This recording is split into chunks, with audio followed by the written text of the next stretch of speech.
Bento dos Santos. Boa tarde, Manuel Augusto. Boa tarde, Longa. Boa tarde, Guilherme da Paixão. Boa tarde a todos os ouvintes da Rádio LAC. Estamos juntos. Bento dos Santos, será que o concurso público que abre já nos próximos dias, no dia 15, vai pautar-se pelo rigor na avaliação dos candidatos? Bem, creio que vamos ter mais uma das situações que tem sido alvo de muitos comentários nos últimos tempos, que é talvez mais procura do que a própria oferta. Sabemos que existem, segundo a notícia que foi publicada pelo próprio Ministério da Educação, que é o órgão de tutela, são cerca de 7.500 vagas para novos professores, dando prioridade, nesse caso, ao ensino primário, ou educadores de infância e professores para o ensino primário e secundário. Mas, no que diz respeito aos critérios para a admissão desses mesmos professores ou desses candidatos à vaga de professores, creio que o Ministério está em condições de ter um processo transparente e com lisura, porque nos últimos concursos públicos que o Ministério da Educação tem realizado, a maior parte das reclamações que temos tomado nota tem chegado até o nosso conhecimento, tem sido devido à procura, que é muito superior à oferta. Nós sabemos que durante os últimos anos o próprio setor da educação tem formado muitos profissionais na área da pedagogia e não só. E hoje, quando aparece uma oportunidade como essa, independentemente das pessoas que têm agregação pedagógica, que também, com a abertura que houve na massificação do ensino superior, deu possibilidade a muitas pessoas hoje de olharem para o setor da educação como uma possibilidade de estar integrados no sistema da função pública. Eu creio que sim, o Ministério da Educação está em condições de organizar um concurso dentro da transparência, dentro da lisura, e vamos então esperar que esses quadros que venham a ser admitidos possam dar resposta à qualidade que nós temos buscado alcançar quando se trata do assunto educação. Não é a capacidade de assimilação dos estudantes? Sim, o número pedagogicamente aprovado, isso através de estudos científicos, é de 35 alunos por cada sala de aulas. É um número que dificilmente se consegue dar cumprimento em função da procura, como já disse. Há muitos alunos que estão fora do sistema de ensino e as escolas, muitas vezes, os gestores têm de adaptar, alterando este paradigma que devia ser observado. Então, mas a questão não é a procura, é a nossa o nosso déficit de sala de aulas. Não, há muita procura e pouca oferta. Sim. Porque nós temos poucas salas. Nós temos poucas salas de aulas. Nós, quando temos poucas salas de aulas e temos muitos alunos a procurarem, ou muitos encarregados a tentarem meter os filhos dentro do sistema de ensino, nós temos, nesse caso, a procura. E quando se trata da oferta, seria nós termos um número igual ou superior à procura para nós podermos ter... Aqui estamos de acordo, só que o problema que eu acho aqui, o problema não está na procura, mas sim na oferta. Há um déficit de oferta. Não, o problema não... Atenção, o problema não está na procura propriamente dita. Sim, está na oferta. Exatamente. Mas é isso que dissemos. Tu dizes, a procura é superior à oferta. É isso que estamos a dizer. Há muitos alunos, muitos encarregados a procurarem pôr os filhos no sistema de ensino e temos poucas salas de aulas, temos também poucos professores para darem suprimento a essa necessidade de docência, mas era preciso fazer aqui uma antevisão daquilo que o Guilherme esteve a dizer. O Guilherme, quando abordou, foi buscar a referência do ano de 1976 até a data atual. Se nós tivermos a ver a evolução que tivemos no sistema de ensino angolano, do período colonial até a data atual, houve muita evolução. Claro que nós não vamos dizer que já alcançamos, e até porque é reconhecido pelo próprio governo que o nosso sistema de educação carece de melhorias e estamos todos a tentar trabalhar e contribuir para esse facto. Mas, voltando à questão que o Manuel Augusto apresenta sobre a possibilidade de nós termos um professor a administrar uma aula com um número excedente de alunos, claro que o trabalho é extremamente complexo, os alunos acabam por não terem o aproveitamento que deviam, daí porque que se aborda a questão da qualidade como um desafio a ter em conta, mas iniciativas como essa, nós vamos agora, vai-se ver agora um concurso que se vai admitir por volta de 7.500 professores, com o número de salas de aulas que vai aumentando, com as salas de aulas que têm sido implementadas em zonas onde nem sequer durante décadas tiveram a oportunidade de ter pelo menos uma escola de ensino primário. Nós temos que reconhecer que nós estamos a fazer o percurso de superar estes desafios. Não estamos já, ou melhor, não superamos já esses desafios, mas estamos a caminhar para os superar. Isto é que é importante também dizer. Mas, Bento, é bom que saibas que diante disso também o número de população cresceu. Não, mas então, olha, o crescimento da população, da Paixão, todos os anos, tu tens quem sai de um ciclo para o outro. Ótimo, Guilherme da Paixão. Isso não dá. Namibe, por exemplo, que não tem nem 2 milhões de habitantes, a gente ainda estuda. Não, mas o êxodo populacional que vai havendo, por exemplo, Luanda, que é a cidade que mais recebe pessoas vindo de outras províncias para procurarem por várias necessidades e que acabam por se instalar por longos tempos cá, tem geralmente um crescimento acima da capacidade que tem de resposta. Mas isso não faz com que nós não reconhecemos que tenha havido um programa para tentar dar resposta a essa situação. Como é que olha, deixa-me dar um exemplo melhor que Cabinda. Houve uma entrevista. Nós temos muitas crianças em Cabinda fora do sistema de ensino. Com menos de 1 milhão. Guilherme, isso não se justifica. Isso é um desafio que nós estamos todos a reconhecer, que nós temos que abraçar e procurar superar. Mas deixe-me dar um outro exemplo do quanto uma estratégia educacional pode funcionar para comunidades como, por exemplo, os coiçãs. Há dias eu vi um programa num dos canais de televisão, creio que também um de nós podemos ter assistido, em que passou uma entrevista com uma comunidade coiçã, na Huila, na província da Huila. Fez um apelo porque está a viver necessidades de fome e outras necessidades muito, muito graves, que eu até pensei que podíamos refletir sobre isso, mas não é demais também dar esse exemplo. E eles tinham um porta-voz dentro da própria comunidade que expressava-se em língua portuguesa, que já apresentava-se com indumentária, nesse caso com roupa diferente daquelas que nós estamos acostumados a ver a própria comunidade coiçã, e disse algo que ajusta-se precisamente a essa reflexão que estamos a ter.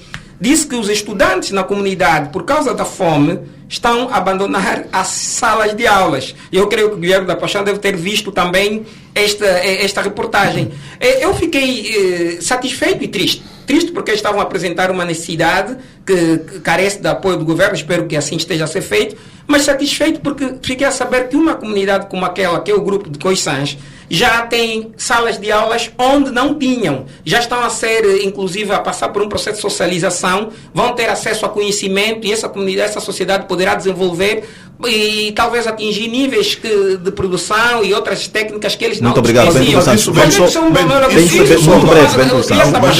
É um contrassenso. Na própria Huila, no Lubango, por detrás da administração do Lubango, tem escolas que estudam no pátio. Guilherme da Paixão, tu vais ter sempre esses casos. Não vou dizer que estão corretos, mas enquanto tu estiveres a tentar desenvolver, a tentar normalizar uma sociedade como a nossa, que carece de muitos desafios para poder equiparar ou criar um equilíbrio setorial. Estamos a falar da educação, da energia e etc. E você tem programas que não são mágicos de noite para dia. Revê a fonte. Bento dos Santos, é um orçamento realista. Guilherme, não vou passar ao Bento dos Santos. Bem, o próprio Executivo, a apresentar a proposta do orçamento para 2022, reconheceu previamente que nos últimos tempos, devido à situação mundial relativamente à crise econômica e agravada com a pandemia da Covid-19, os orçamentos não têm sido aqueles que deixam qualquer governo confortável. Mas comparando com o ano de 2021, e como disse bem o Milonga, nós aqui assistimos alguns aspectos positivos em função da informação também que se tornou pública, não é? Nós vimos que é um orçamento que, inclusive, está baseado em previsões que são positivas, fazem-nos crer que vai haver uma retoma da economia angolana, porque prevê um saldo nulo e prevê, inclusive, antevê necessidades de endividamento com alguma tendência decrescente nesse sentido. Quer dizer, é um orçamento que nós sabemos que todos os governos a nível mundial, inclusive estamos a assistir hoje uma crise no governo português devido a uma situação quase similar, né?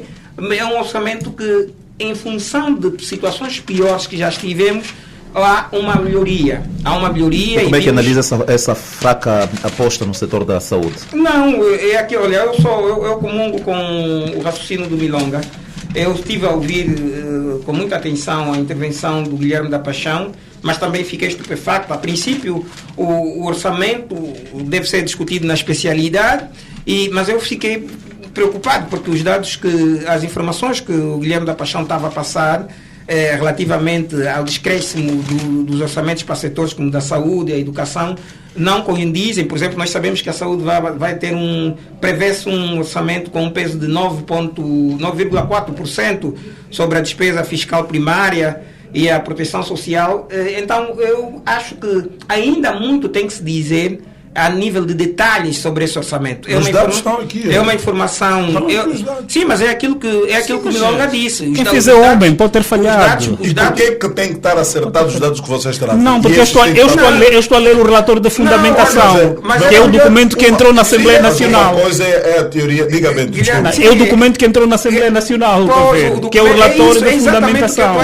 Que é normal que quem passe possa errar. Como também os dados que são apresentados muitas vezes. Mas é o relatório que entrou na Assembleia Nacional. Essa é uma informação que se tornou está ainda muito atual. O ministro de Estado para a Coordenação Econômica, Manuel Nunes Júnior, fez essa consideração, creio, no dia 29, numa sexta-feira. É um documento que ainda as pessoas estão a explorar, e é normal que uma informação ou outra possa não estar ainda da melhor forma dominada, vamos assim dizer, por quem está a fazer a exploração da mesma. Mas é aquilo que disse aí início, Manuel Augusto, o orçamento apresenta um sentido positivo em relação aos anos anteriores. O que eu gostaria que se fosse feito, e isso é feito na Assembleia, mas muitas vezes não reflete a nível do domínio público, é que as pessoas pudessem perceber a detalhe a incidência desse orçamento na própria vida das pessoas a nível de informação.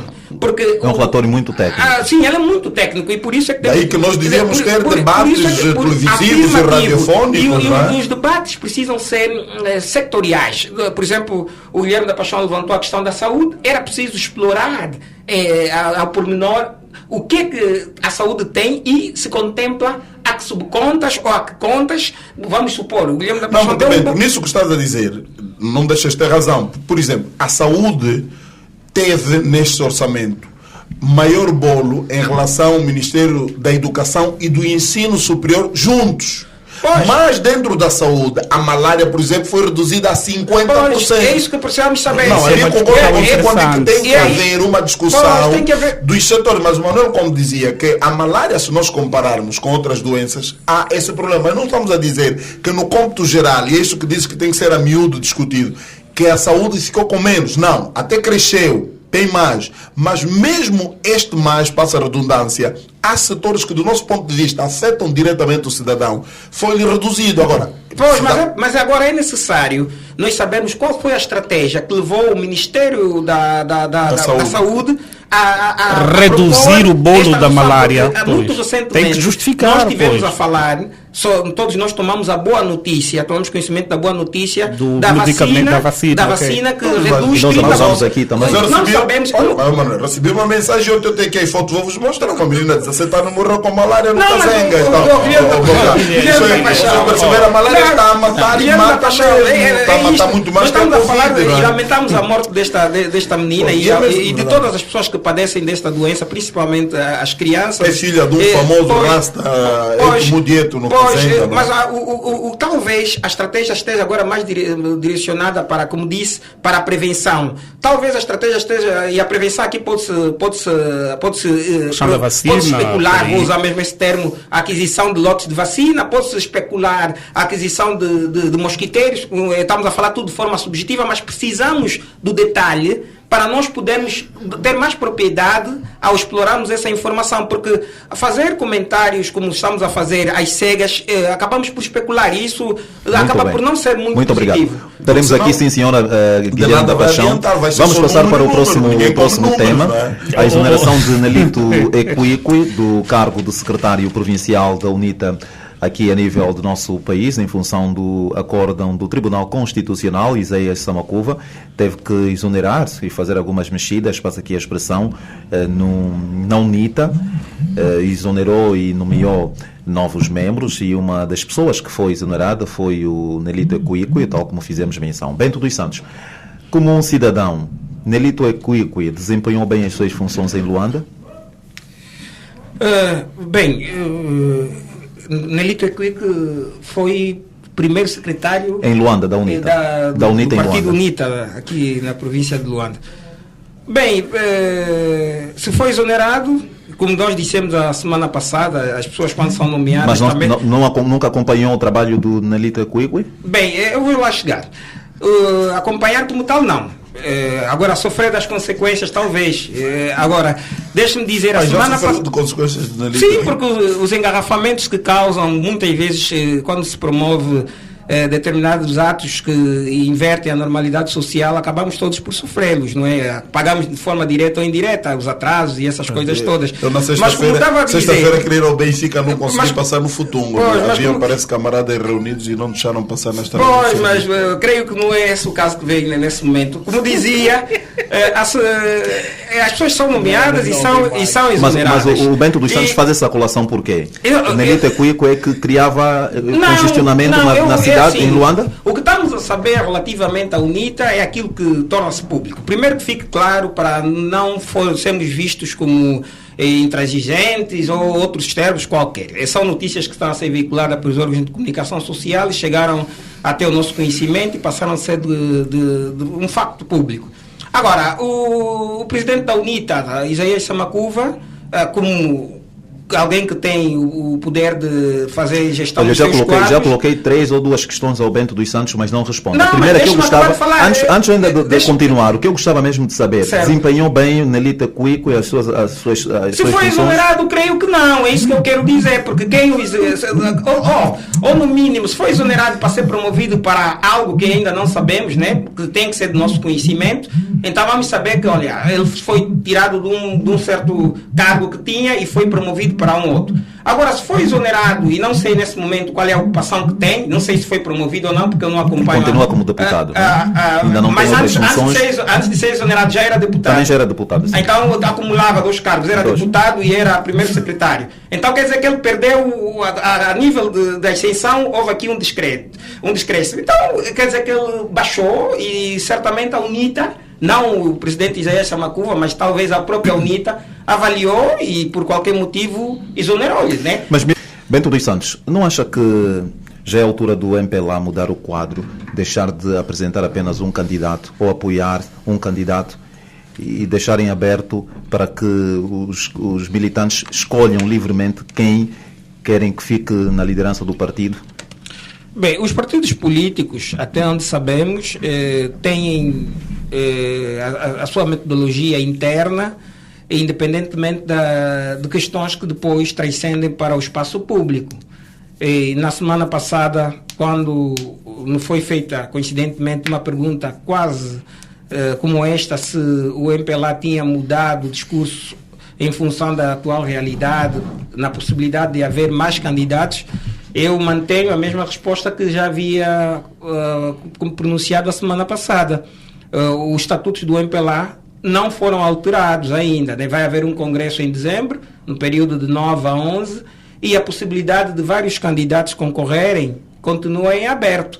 Agora, se internamente há uma estratégia que tem funcionado para que os militantes do MPLA mantenham a coesão que têm mantido e apoiem um candidato sem criar transtornos e permitir o partido, inclusive, seguir o seu percurso de vitórias como tem ocorrido, nós também, independentemente de fazermos comentários, temos que respeitar essa possibilidade, que internamente não tira nem desvaloriza o partido. Agora, É preciso termos aqui um aspecto em atenção, que quando alguém se faz um pronunciamento para concorrer a um cargo tão ambicioso como ser presidente de um partido com a dimensão do MPLA, nós também temos que ver algumas estratégias que determinadas pessoas que têm esse interesse vão tendo junto da imprensa, junto de outros meios de comunicação social, para se tornarem cada vez mais visíveis e mais notórios.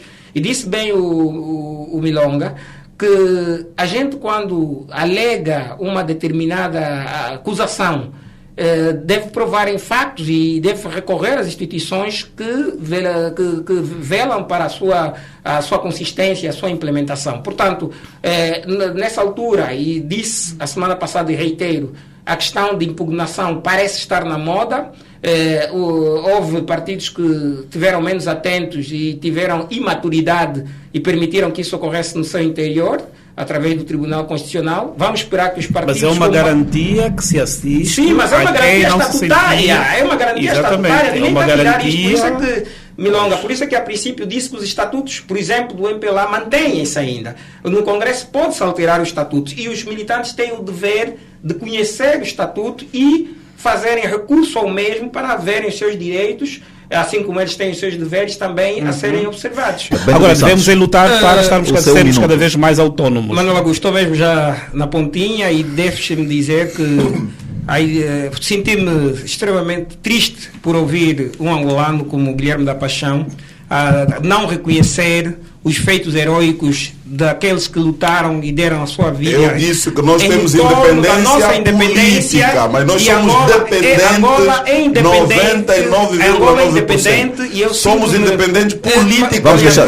Angola é independente e eu tenho muito orgulho de ser angolano e de poder beneficiar-me dessa independência conquistada em 11 de novembro de 1965, e em memória de todos aqueles que respeitam o nosso país e que deram a sua vida e não só e continuam a dar, a Angola é independente. Vamos tentar preservar e esperamos que o Guilherme da Paixão saiba que a independência econômica não pode ser comparada com a independência de um Estado e de uma nação como Angola. Bento dos Santos, Guilherme da Paixão, Milonga Bernardo, boa continuação de domingo e até a próxima edição.